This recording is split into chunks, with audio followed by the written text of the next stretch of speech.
جس کے کاروبار میں برکت نہ ہو،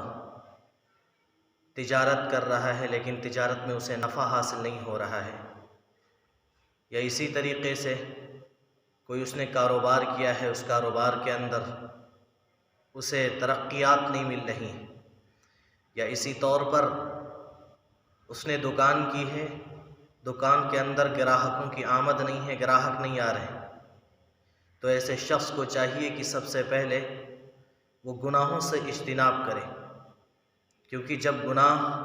انسان کرتا ہے تو رزق کی تنگیاں محسوس کرنے لگتا ہے اور برکتیں چھین لی جاتی ہیں، اور پھر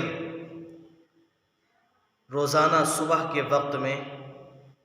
3 مرتبہ اول آخر درود شریف پڑھ لے، اس کے بعد میں سورۃ النصر یعنی اذا جاء نصر اللہ والفتح ورأیت الناس يدخلون فی دین اللہ افواجا فسبح بحمد ربک واستغفر انہ کان توابا، یہ 41 مرتبہ پڑھ لیا کرے۔ انشاءاللہ اللہ رب العزت کی ذات سے قوی امید ہے کہ اللہ رزق کے غیب کے خزانے کھول دے گا، دکان چلنے لگے گی، گراہک جوق در جوق آنے لگیں گے، اور انشاءاللہ تجارت میں بھی نفع ہوگا، اللہ کی طرف سے